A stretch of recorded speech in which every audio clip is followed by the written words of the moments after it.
जय हिंद दोस्तों, कैसे हो आप सब लोग। उम्मीद है मस्त और बिंदास होंगे और अपनी पढ़ाई को बहुत अच्छे से कर रहे होंगे।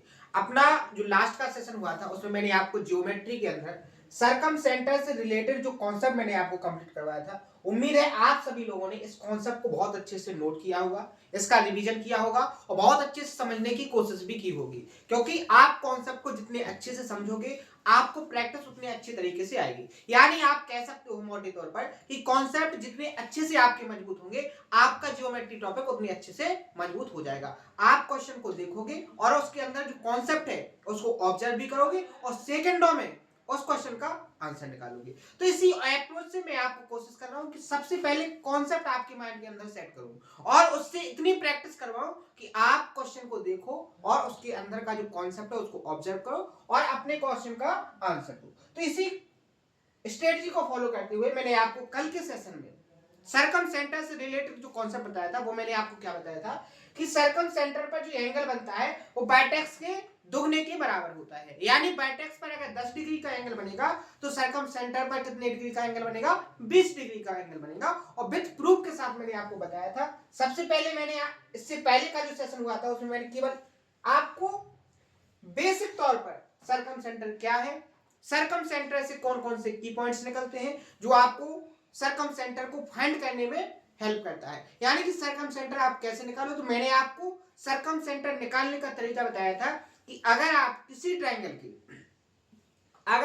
ट्रायंगल का सरकम सेंटर फाइंड करना चाहते हो तो वो कैसे फाइंड होता है कि आप उस ट्रायंगल की तीनों साइड्स पर क्या निकालिए, परपेंडिकुलर बाइसेक्टर। अब परपेंडिकुलर बाइसेक्टर क्या है इसको मैं बहुत पहले एक्सप्लेन कर चुका हूं और बहुत शानदार तरीके से मैंने उसको समझाया था, डायग्राम से भी और आपको बेसिक तरीके से भी। तो आपको परपेंडिकुलर बाइसेक्टर निकालना है किसके, ट्रायंगल की तीनों साइड्स पर। अब वो तीनों परपेंडिकुलर बाइसेक्टर जिस कॉमन पॉइंट पर एक दूसरे को इंटरसेक्ट करेंगे, जैसे आपने यहां देखा कि ट्रायंगल ए बी सी में ए आपका डी हो गया, यहां पर ई और यहां पर एफ। मान लीजिए ओडी आपका बीसी पर क्या है, परपेंडिकुलर बाइसेक्टर। ओई आपका एसी पर परपेंडिकुलर बाइसेक्टर है और ओएफ आपका एबी पर परपेंडिकुलर बाइसेक्टर है, जो एक दूसरे को इस कॉमन पॉइंट ओ पर क्या कर रहे हैं, इंटरसेक्ट। तो इस ट्रायंगल का ये ओ क्या हो जाएगा, आपका सरकम सेंटर हो जाएगा। ये तो आपकी कहानी है लास्ट के सेशन की। अब इन कॉन्सेप्टों से क्वेश्चन कैसे क्रिएट होते हैं बहुत ही शानदार तरीके से समझेंगे। मैंने इसमें एक कॉन्सेप्ट की पॉइंट और लिखवाया था कि जो सरकम सेंटर होता है, देखो यहां पर जो सरकम सेंटर होता है वो ट्रायंगल के तीनों बाइटेक्स से इक्वल डिस्टेंस पर होता है। आप यहां पर देखो, अगर ये ओ आपका सरकम सेंटर है तो ओ ए, ओबी और ओसी जो तीनों डिस्टेंस होंगी वो क्या होगी, कैपिटल आर। और कैपिटल आर है क्या, ट्रायंगल की सरकम रेडियस।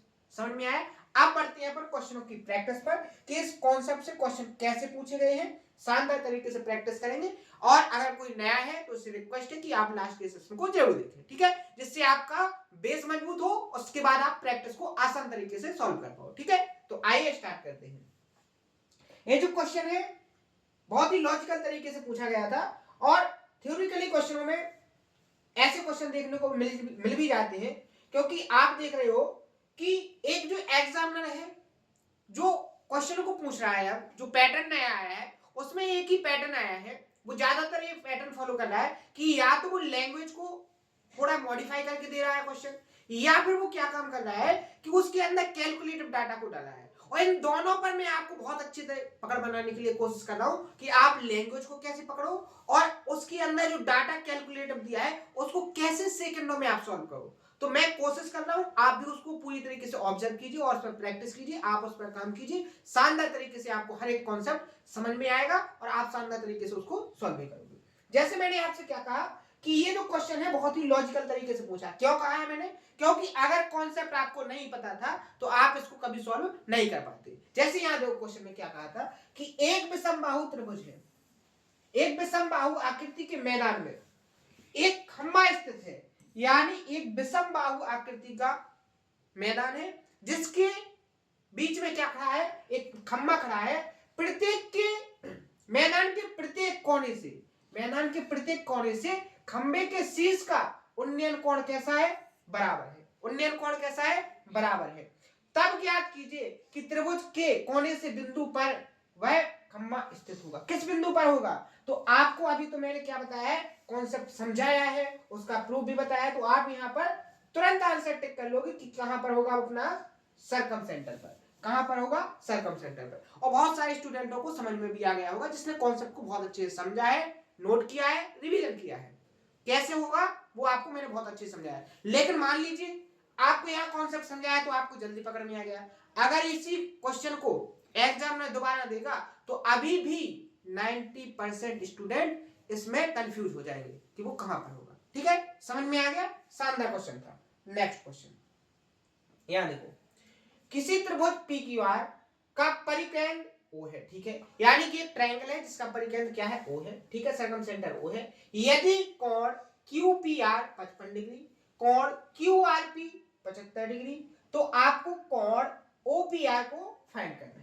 शानदार है, सिंपल क्वेश्चन है, बस आपको कॉन्सेप्ट आना चाहिए। उसने क्या कहा कि एक जो ट्रायंगल है, यहां डायग्राम बनाने की जरूरत नहीं है। जब आप बहुत ज्यादा प्रैक्टिस करोगे तो ऐसे क्वेश्चनों को माइंड के अंदर ही सॉल्व करोगे। ठीक है, यहां मैं आपको सब कुछ बता के कोशिश कर रहा हूं कि आपको कॉन्सेप्ट आपके माइंड के अंदर सेट हो जाए। यहां उसने क्या कहा कि P, Q और R एक क्या है? ट्रायंगल है, और इस ट्रायंगल के अंदर जो O है वो क्या है? सरकम सेंटर। मान लीजिए यहां पर ये जो O है ये आपका हो गया सरकम सेंटर। ठीक है, यहां पर कोण QPR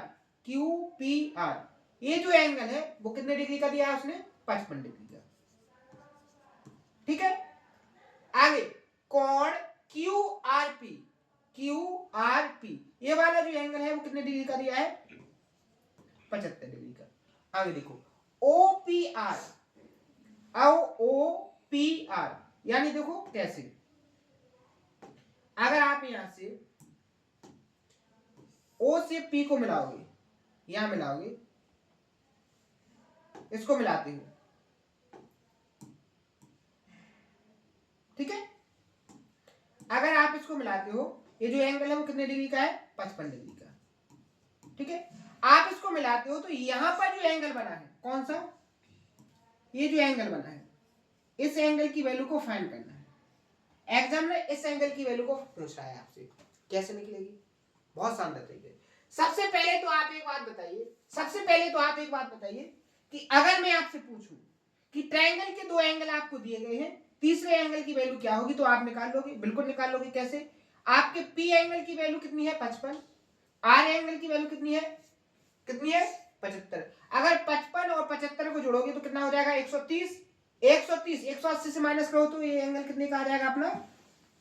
50 डिग्री का। ठीक है, एक बात देखो, आपका ये है क्या? सरकम सेंटर। अगर आप O को R से मिला दोगे, और मैं आपसे पूछूं कि यहां पर POR पर यहां जो एंगल बना वो कितने डिग्री का होगा, तो इसके अपोजिट में जो बाइटेक्स है इसका डबल होगा कि नहीं होगा? कितने डिग्री का? 100 डिग्री का।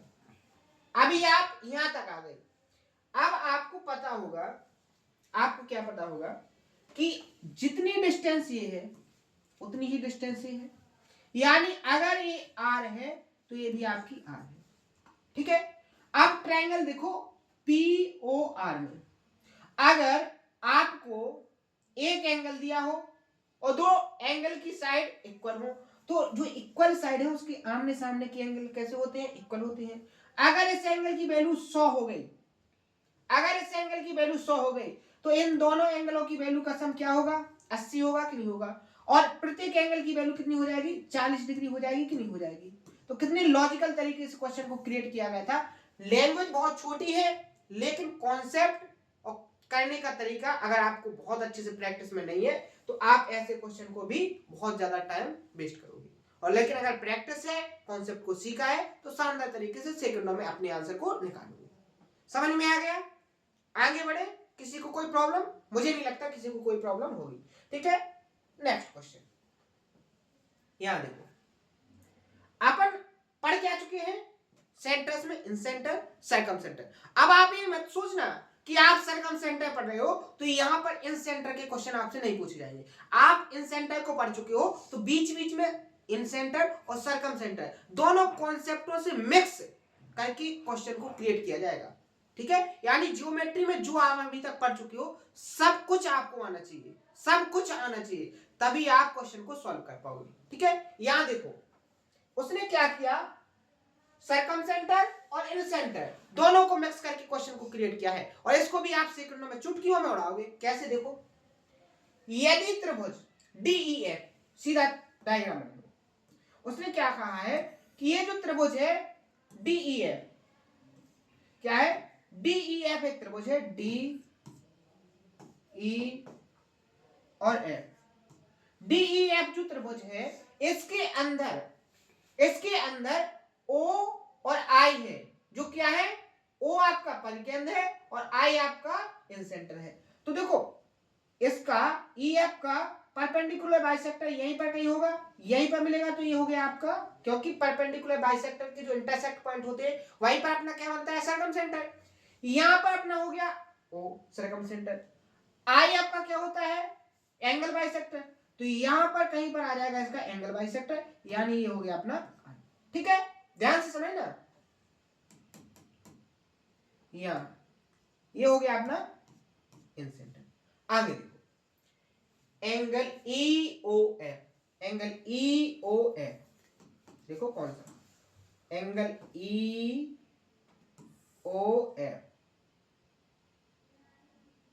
ठीक है,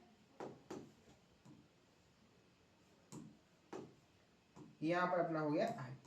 ठीक है, यहां जो एंगल बन रहा है EOF, ये कितने डिग्री का है अपना, 124 डिग्री का, यानी सर्कमसेंटर में बना जो एंगल है वो कितने डिग्री का है, 124 डिग्री का। तो आपका बाइटेक्स पर एंगल क्या होगा, 124 का आधा। अगर मैं इस एंगल की वैल्यू पूछता, अगर एग्जामिनर आपसे इस एंगल की वैल्यू पूछता तो क्या निकालते आप, इसका आधा क्या हो जाता, 62 डिग्री। अब एग्जामिनर ने आपसे पूछा क्या है, उस पर देखते हैं, उसको देखो उसने आपसे क्या पूछा है, उसने आपसे पूछा है कि आपको EIF, EI और F, यानी यहां पर जो एंगल बन रहा है, ये जो एंगल बना है, इस एंगल की वैल्यू को फाइंड करना है। क्या होगी, 90 प्लस बाइटेक्स में बनी एंगल का आधा, 62 का आधा करेंगे तो क्या हो जाएगा 31, और 90 में जब 31 जोड़ोगे तो क्या आ जाएगा 121। ऑप्शन नंबर डी यहां पर क्या हो जाएगा, करेक्ट आंसर। तो यहां आपके दोनों कॉन्सेप्ट यूज हो गए हैं, दोनों कॉन्सेप्ट आपको जब बहुत अच्छे से आएंगे तभी आप इस क्वेश्चन को सॉल्व कर पाओगे। कौन सा, इन सेंटर पर बने से एंगल की वैल्यू क्या होगी और सर्कमसेंटर पर बने एंगल की वैल्यू क्या होगी। शानदार तरीके से समझ में आया, आगे बढ़िए नेक्स्ट क्वेश्चन। मैंने आपसे क्या बोला है कि इतनी लॉजिकल तरीके से मैं आपको कॉन्सेप्ट सिखाऊंगा कि आपको खुद पता नहीं चलेगा कि आप कॉन्सेप्ट कब सीख गए, क्योंकि सबसे पहले कॉन्सेप्ट को जितना निचोड़ उसका निकले हर एक तरीके से मैं आपको समझाऊंगा, जिसने उसके अंदर की पॉइंट्स बनेंगे हर एक की पॉइंट को मैं प्रॉपर तरीके से आपको समझाऊंगा। और आप जब हर एक की पॉइंट को समझ लोगे, जैसे जो कॉन्सेप्ट है उस कॉन्सेप्ट के हर एक की पॉइंट को आप बहुत अच्छे तरीके से समझ लोगे, बहुत अच्छे तरीके से उस पर पकड़ बना लोगे, तो आपसे उस कॉन्सेप्ट से किसी भी लैंग्वेज या डाटा का क्वेश्चन क्रिएट हो जाए, आप सेकंडों में कॉन्सेप्ट को ऑब्जर्व करना सीख जाओगे। लेकिन आपने देखा कॉन्सेप्ट ऐसे होता है, ऐसे होता है, ऊपर से रट लिया, तो आपको क्वेश्चन प्रैक्टिस में नहीं आएंगे, आपको बहुत बोरियत होगी, क्वेश्चन सॉल्व करने में बहुत ज्यादा कठिनाई होगी। लेकिन मैं ऐसा नहीं करता, मैं क्या करता हूं, सबसे पहले आपको कॉन्सेप्ट सिखाता हूं, कॉन्सेप्ट के हर एक की पॉइंट्स आपको समझाता हूं, यहां तक कि एग्जाम में कैसे कैसे क्वेश्चन को क्रिएट करेगा ये लैंग्वेज भी मैं आपको समझाने की कोशिश करता हूं, तब जाके उस कॉन्सेप्ट पर क्वेश्चन की प्रैक्टिस करवाता हूं। और अगर इस तरीके के फॉलो करने के बाद अगर आपको नहीं आया तो आप ये समझना कि आप बहुत नीचे हो, आपकी पढ़ाई बहुत कमजोर है, आपकी पढ़ाई में कहीं ना कहीं प्रॉब्लम हुई है, आपने पढ़ाई से कभी ना कभी लापरवाही की है। अब वो पूरी भरपाई कैसे होगी, जब ज्यादा से ज्यादा आप उस पर टाइम खर्च करोगे, ज्यादा से ज्यादा उसको पढ़ाई को अपना टाइम दोगे, उस पर प्रैक्टिस करोगे, इस पर काम करोगे, आपकी जो लापरवाही है उसकी भरपाई हो जाएगी और आप एक रिदम में आ जाओगे और अपने आप को एक मोटिवेट फील करोगे और आगे के सिलेबस को बहुत अच्छे से कंप्लीट कर लोगे और अपने सिलेक्शन को फाइनल मुकाम तक ले जाओगे। ठीक है, समझ में आ गया। तो इसी स्ट्रेटजी को फॉलो करना है, डिमोटिवेट तो बिल्कुल होना ही नहीं है। जीवन में डिमोटिवेट हो गए तो समझ लो आप वहीं से अपनी जो उन्नति की गति है यानी कि जो आप आगे बढ़ने की सोच रहे हो वहीं से आप बैक में जाने लगोगे, क्योंकि डिमोटिवेशन सबसे ज्यादा दुश्मन है किसका? अपनी उन्नति को बढ़ाने का। क्योंकि लाइफ में डिमोटिवेशन हर एक इंसान को तोड़ देता है। और डिमोटिवेशन कब होता है? जब खुद कमजोर हो, जब जिस काम को आप कर रहे हो उस काम में जब खुद कमजोर होगे तो आपको बेसिक सी बात है कि डिमोटिवेशन होगा। लेकिन इस कमजोरी को अपना हथियार बनाइए, आप उस कमजोरी पर काम करना स्टार्ट कीजिए, आपकी डिमोटिवेशन की जो मेंटलिटी बन रही है ना पूरी तरीके से फिनिश हो जाएगी और आप एक बड़े से बड़े मुकाम को हासिल कर लोगे। ठीक है, समझ में आया? तो आपको मोटिवेटेड रहना है, अपने काम को बहुत मन से लगन से करना है, आप जरूर 100% अपने रिजल्ट को पाओगे और ये मेरा खुद का अनुभव है। ठीक है, तो आइए नेक्स्ट क्वेश्चन को सॉल्व करते हैं। यहां देखो क्या है, किसी त्रिभुज पी क्यू आर में परिकेंद्र क्या है? ओ है, सरकम सेंटर ओ है, यानी एक ट्रायंगल है, ट्रायंगल के अंदर ओ सरकम सेंटर है। ठीक है, जिसका एंगल पी की जो वैल्यू है वो 56 डिग्री है। ओ क्यू आर और ओ आर क्यू का कोण समद्विभाजक एम पर मिलता है। ठीक है, अगर समद्विभाजक मिलेंगे तो क्या बनेगा? इंसेंटर बनेगा। आगे देखो, तब कोण क्यू एम आर का जो मान है वो क्या होगा? सबसे पहले यहां एक ट्रायंगल है, सबसे पहले ध्यान से देखो, एक ट्रायंगल है, ये हो गया आपका एक ट्रायंगल। ठीक है, ये क्या हो गया? आपका एक ट्रायंगल हो गया। ठीक है, ट्रायंगल का नाम हो गया पी क्यू और आर, यानी पी क्यू आर एक ट्रायंगल है। इस ट्रायंगल के अंदर क्या है? ओ आपका परिकेंद्र है, यहां पर आपका ओ है, ये आपका क्या हो गया? परिकेंद्र। ठीक है, पी जो एंगल है वो 56 डिग्री का है, पी जो एंगल है वो 56 डिग्री का है। ठीक है, ओ क्यू आर और ओ आर क्यू, यानी देखो यहां पर ये जो एंगल है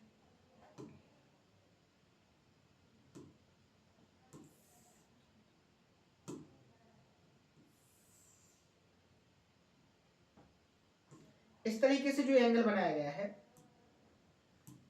ये जो यहां पर एंगल बना है, ठीक है, क्यू ओ आर, यहां देखो ओ क्यू आर यानी इस एंगल का एंगल बाइसेक्टर, इस एंगल का एंगल बाइसेक्टर ये हो जाएगा। ध्यान से समझना, ये हो गया एंगल बाइसेक्टर। और दूसरा कौन सा है? आपका ओ आर क्यू यानी इस एंगल का एंगल बाइसेक्टर ये हो गया। आपको इस एंगल की वैल्यू को फाइंड करना है, यहां जो एंगल बन रहा है इस एंगल की वैल्यू को फाइंड करना है, यहां पर जो एंगल बना है इस एंगल की वैल्यू को फाइंड करना है। कर लोगे कि नहीं कर लोगे? कैसे निकालोगे? सबसे पहले देखो, बात करेंगे किसकी? अगर यहां पर क्या है? 56 डिग्री है, तो यहां वर्टेक्स पर बना एंगल अगर 56 डिग्री का है तो सर्कम सेंटर पर क्या बनेगा? 2 इंटू 56 बनेगा कि नहीं बनेगा? आप यहां देखो, अगर ये ट्रायंगल हो गया आपका ओ क्यू आर और इसके एंगल बाइसेक्टर यहां आई पर मिलते हैं, या सॉरी एम पर मिलते हैं, क्वेश्चन में दिया है ना कहां पर मिलते हैं? एम पर मिलते हैं। तो इस क्यू एम आर की वैल्यू क्या होगी? क्यू एम आर की वैल्यू क्या होगी? 90 प्लस बाइटेक्स, इस ट्रायंगल के बाइटेक्स पर कितना डिग्री का है? 2 इंटू 56 डिग्री का आधा, तो आधा करेंगे तो क्या आ जाएगा आपका? 56, और जब 90 में आप 56 जोड़ोगे तो क्या हो जाएगा? 146, और ऑप्शन नंबर यहां पर सी क्या हो जाएगा आपका? Correct answer. तो यहां भी आप देख रहे हो इंसेंटर और सरकम सेंटर दो कॉन्सेप्ट यूज हुए हैं आपके। ठीक है, क्लियर हो गया? एक क्वेश्चन और देखेंगे उसके बाद अपन कल करेंगे। ठीक है, क्योंकि अपन को बहुत अच्छे से अपन को सीखना है हर एक चीज। ठीक है, याद देखो, एक त्रिभुज एबीसी केंद्र ओ वाले एक वृत्त के अंदर बना है। ठीक है, एक ट्रायंगल है, ओ सेंटर की एक सर्कल के अंदर बना है। ठीक है, एओ को इस प्रकार बढ़ाया जाता है कि वृत्त को के पर मिले और एडी परपेंडिकुलर बीसी है। यदि कोण बी की वैल्यू 80 है और कोण सी की वैल्यू 64 है तो आपको डी ए के एंगल की जो वैल्यू है उसको फाइंड करना है। सिंपल तरीका देखो, सबसे पहले डायग्राम को समझो।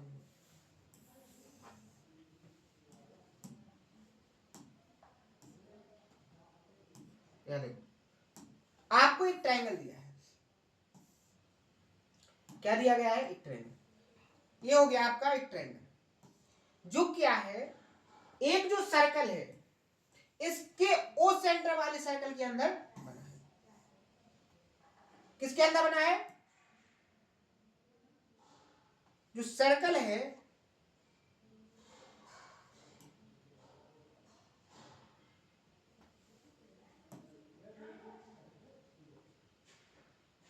ठीक है, ये जो सर्कल है इसका सेंटर क्या है, यहां पर ओ है।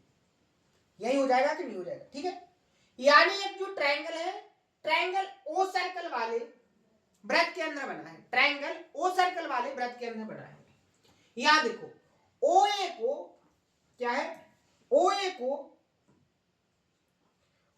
आगे बढ़ाया गया है। कहां बढ़ाया गया है, अगर मान लीजिए ट्रायंगल ए बी सी है और ये यहां पर ओ है, तो ओ ए को आगे बढ़ाया गया है, यहां से ए हो जाएगा ओ ए, ठीक है। अब ए ओ ए को आगे बढ़ाया गया है कैसे, कि वो सर्कल को कहां पर मिलती है, यहां पर सर्कल को कहां पर मिलता है, वृत्त को के पर मिलता है, यहां कहां मिल रहा है, के पर मिल रहा है, ठीक है। अब देखो ये तो आपका हो गया ओ, यहां हो गया आपका ओ, आगे देखो, ठीक है। आगे देखो एडी परपेंडिकुलर है बीसी पर, जो एडी है, एडी परपेंडिकुलर बीसी हो जाएगा कि नहीं हो जाएगा, ठीक है।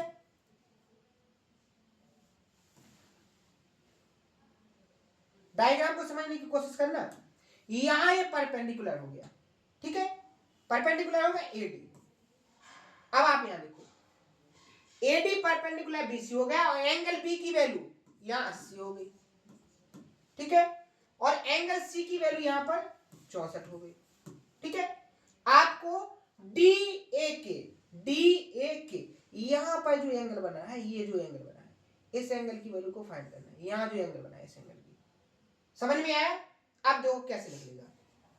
सबसे पहले तो आप एक बात बताइए, सबसे पहले तो आप एक बात बताइए कि अगर आपको ट्रायंगल एडीसी में, ट्रायंगल एडीसी में अगर मैं इस कंप्लीट एंगल, देखो कौन से, यहां से यहां जी, ये जो कंप्लीट एंगल है, समझने की कोशिश करना, इस एंगल की वैल्यू पूछूं तो क्या होगी, अगर ये 90 है ट्रायंगल एडीसी में, अगर ये 90 है 64, 90 और 64 क्या हो जाएगा आपका 154, तो इस एंगल की वैल्यू कितनी आ जाएगी आपकी 154, 180 से माइनस करोगे तो कितना हो जाएगा 26, यानी आपकी इस कंप्लीट एंगल की वैल्यू कितनी होगी 26। अगर आपको इस एंगल की वैल्यू पता चल जाए, इस एंगल की वैल्यू पता चल जाए, तो आप इस एंगल की वैल्यू को फाइंड कर लोगे, कैसे, 26 में से इसको माइनस कर दोगे। अब इतने एंगल की वैल्यू कैसे फाइंड होगी, बिल्कुल पता है आपको, कह सकते हो कैसे। अगर ये आपका क्या है, ये जो ओ है आपका सरकम सेंटर है, तो सरकम सेंटर में बना एंगल वर्टेक्स में बने एंगल का कैसा होता है, डबल होता है, कैसा होता है, डबल होता है। अगर वर्टेक्स पर 80 का है तो यहाँ क्या होगा 160 का होगा कि नहीं होगा, अगर यहाँ 80 है, 80 का ये दोगुना हो जाएगा कि नहीं हो जाएगा, क्या हो जाएगा 160। अगर 160 हो जाएगा तो बचा कितना है, बचा कितना है आपका, देखो सबसे पहले तो 180 से 154 को माइनस किया तो कितना आ गया 6, ठीक है, ये 6 26, ये कंप्लीट एंगल कितने का हो गया 26 का। अब आप यहां देखो, आप यहां देखो ये 80 का हो गया, एंगल भी 80 का हो गया कि नहीं हो गया। अगर एंगल भी 80 का हो गया, ठीक है, तो यहां पर एंगल कितने का बनेगा 160 का हो, बनेगा कि नहीं बनेगा। अब उतना ही एंगल ये बी से होगा और बी से होगा, 40-40 हो जाएगा, तो 40 होगा ना दोनों का सम, ठीक है। तो अब आप यहां देखिए ये जो एंगल बनेगा ये कितने डिग्री का बनेगा 6 डिग्री का, तो यहां देखो टाइम मोस्ट, यहां क्या आ जाएगा आपका 6 डिग्री, ठीक है। यहां कितने डिग्री का बनेगा आपका 6 डिग्री का, और ऑप्शन नंबर बी यहां पर क्या हो जाएगा अपना करेक्ट आंसर। तो ऐसे आपको सॉल्व करना है, टेक्निक आपको समझ में आनी चाहिए। तो उम्मीद है कॉन्सेप्ट जो मैंने आपको कल के सेशन में बताया था, उस पर जो क्वेश्चनों की प्रैक्टिस करवाई, आपको शानदार तरीके से समझ में आई होगी। कल के सेशन में अपन यहाँ से आगे बढ़ेंगे, आगे के क्वेश्चनों को प्रैक्टिस करेंगे, कॉन्सेप्ट को सीखेंगे। तो आज के सेशन में अगर कोई डाउट हो तो उसको कमेंट बॉक्स में जरूर बताएं, और अगर सेशन पसंद आए तो उसको ज्यादा से ज्यादा शेयर भी करें और लाइक भी करें। तो आज के सेशन में इतना ही, मिलते हैं नेक्स्ट सेशन में इसी जोश और उम्मीद के साथ। थैंक यू, धन्यवाद।